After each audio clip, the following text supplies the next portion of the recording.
ఇవాళ సీతాఫల్ మండిలో హైడ్రా కూల్చివేతలు చేపడతా ఉంది. ఏదైతే చిన్న చిన్న షాప్స్ రోడ్డు ఇరుపక్కల ఫుట్పాత్ పక్కన పెట్టుకున్నటువంటి షాపులన్నింటినీ కూడా కూల్చివేతలు కొనసాగిస్తూ ఉంది సీతాఫల్ మండికి సంబంధించి ప్రాంతాల్లో.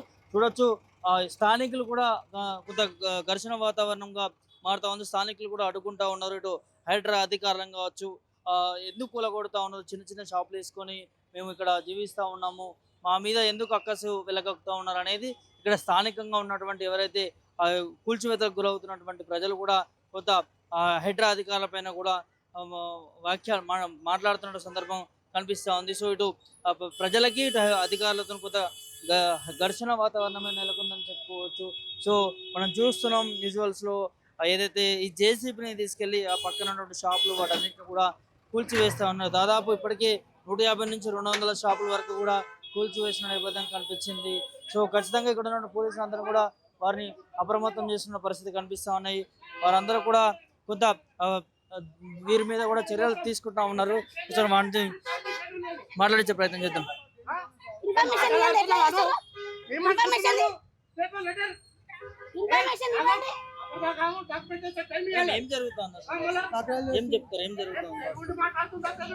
హైడ్రా అనేది తీసుకొచ్చిండ్రండి మా దగ్గర సికింద్రాబాద్ లో. కేవలం సాటర్డే సండేనే వీలు వస్తుందంట వీళ్ళకు, అంటే శనివారం ఆదివారం తప్ప తర్వాత ఏం లేదంట. ఇన్ఫర్మేషన్ ఇచ్చినట్టున్నారు. ఇక్కడ బాధితులు నడితే ఇన్ఫర్మేషన్ లేదంటున్నారు. అంటే ఇక్కడ ఓల్డ్ సిటీలో నడవని హైడ్రా ఇక్కడ ఒక్క దగ్గరే నడుస్తుందా? అంటే పేదలకే నడుస్తుంది కానీ ఇంకా ఇక్కడ నడవదా? హైడ్రా అనేది ఎందుకు తీసుకొచ్చిండ్రు? ప్రజాపాలన అంటే ప్రజలను ఇబ్బంది పెట్టే పాలననా? రేవంత్ రెడ్డికి మేము ఒకటే మాట్లాడేది, ఈ రోజు నువ్వు ప్రజలను ఇంత ఇబ్బంది పెడుతున్నావు, ఏ ఒక్క కాంగ్రెస్ నాయకులు రాలేవు, ఏ ఒక్క బీజేపీ నాయకులు రాలేరు అంటే ఏందన్నట్టు. ప్రజలకు ఈ రోజు ఇబ్బంది పడుతున్నారంటే ప్రజల మధ్యలో ఉండాలా, ప్రజల దగ్గర ఉండాలా. అంతేగాని ఓటేసి గెలిపించి నేను సీఎం చేసింది ఈ రోజు ప్రజలను ఇబ్బంది పెట్టడానికి కాదు. కాబట్టి మేము దీనికి చాలా ఖండిస్తున్నాము.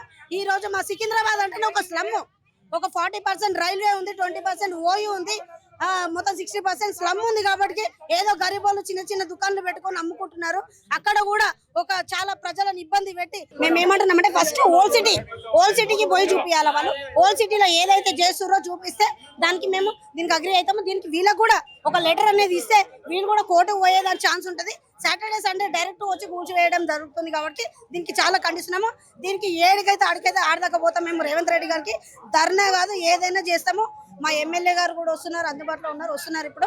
కాబట్టి మేము దీనికి చాలా ఖండిస్తున్నాం. చాలా గొప్పగా చెప్తున్నారు కదా హైడ్రా తీసుకొచ్చడం వల్ల ఇట్లా ప్రజల భూములను కాపాడుతుంది, ప్రభుత్వ భూములను కాపాడుతుంది. వాడు ప్రజలను కాపాడతలేడు, వాడు ప్రజలను ఇబ్బంది పెడుతున్నాడు.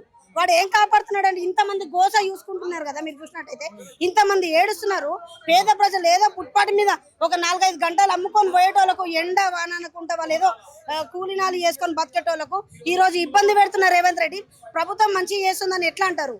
ప్రజల ఏ గోసను చూస్తలేరా, ఉసురు కలకల చూస్తలేరా? ఈ రోజు వాళ్ళ ఉసురు కలకలనే రేపు వాళ్ళకి వచ్చే జిహెచ్ఎంసీ ఎలక్షన్ లో చూపిస్తాము. ఏమంటున్నారు అధికారులు?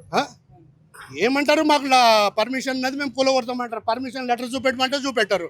మాకు ఇంటిమేషన్ ఇచ్చిన అంటారు, ఇంటిమేషన్ లేదు. ఇప్పుడు వచ్చి దౌర్జన్యంగా కూలగొడతామంటున్నారు. ఫుట్పాత్ పక్కన నిర్మించుకోవడం కూడా తప్పు అని చెప్తాను. ఫుట్పాత్ కూడా కాదు, ఇది మా ఓన్ ల్యాండ్. ఇది మా ల్యాండ్, ఇక్కడ దాకుండా ఆడికైనా మేము సెట్ బ్యాక్ ఉన్నాము. ఓన్ ల్యాండ్ మా ల్యాండ్ మేము కట్టుకున్నాక వాళ్ళు వచ్చేవారు కూలగొట్టికి.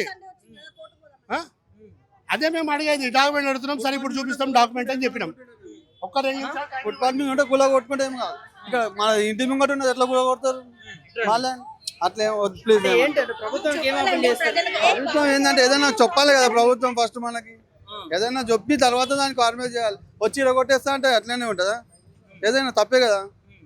ప్రభుత్వం ఏం చెప్తాను, చుట్టుపక్కల ఆక్రమణలు ఎక్కువైపోతా ఉన్నాయి, ఖచ్చితంగా వాటి మీద చర్యలు తీసుకుంటాం.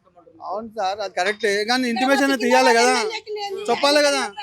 వచ్చి నోటీస్ ఇవ్వాలి, ఈ టైం వరకు ఇట్లా మీరు సెటిలైట్ కానీ మీరు మేము ఉంటాము, మనం మేము సెటిలైట్ కావాలి కదా. ఏం లేదు, వచ్చి ఇరగొట్టేసి ఎట్లా? మీకు ఇన్ఫర్మేషన్ ఏం చెప్పలేదు? ఏం లేదు అసలు ఇంటిమేషన్ లేదు, ఏం లేదు.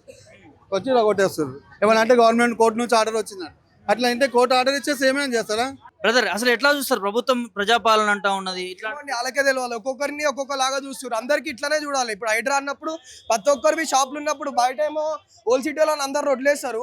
ఇక్కడికి వచ్చేసరికి మన మీద పడడం కరెక్ట్ కాదు. అందరికి ఒకటే రూల్ ఉండాలి. ఉంటే వాళ్ళకి ఒక రూల్ ఉండి మనకు ఒక రూల్ ఉండొద్దండి. ఇప్పుడు ఫుట్పాత్ మీద ఏమున్నా పర్మిషన్ లేకపోయినప్పుడు పర్మిషన్ తగ్గట్టు ఒక మాట ఇంటిమేషన్ ఇవ్వాలి ముందే. ఎవరికి గవర్నమెంట్ అగేన్స్ట్ ఎవరు ఓరు ఇంటిమేషన్ ఇస్తే తీసేస్తాం. ఏ ప్రయర్ ఇంటిమేషన్ లేకుండా బయట ఎన్నో ఊళ్ళో కొడుతున్నప్పుడు చూచి చేసుకోవాలని అంటే చాలా తప్పండి. అది ఎవరికి ఇవ్వలేదు. ఇప్పుడు మా బాబాయ్ కూడా ఉన్నాడు, అక్కడ ఇంకో బాబాయ్ ఉన్నాడు, ఎవరికి ఇవ్వలేదు ఇక్కడ పర్మిషన్. ఇవ్వాలి కదండి, ముందు ఇంటిమేషన్ ఇస్తే మేము తప్పు చేస్తే తీసేస్తాం ముందే.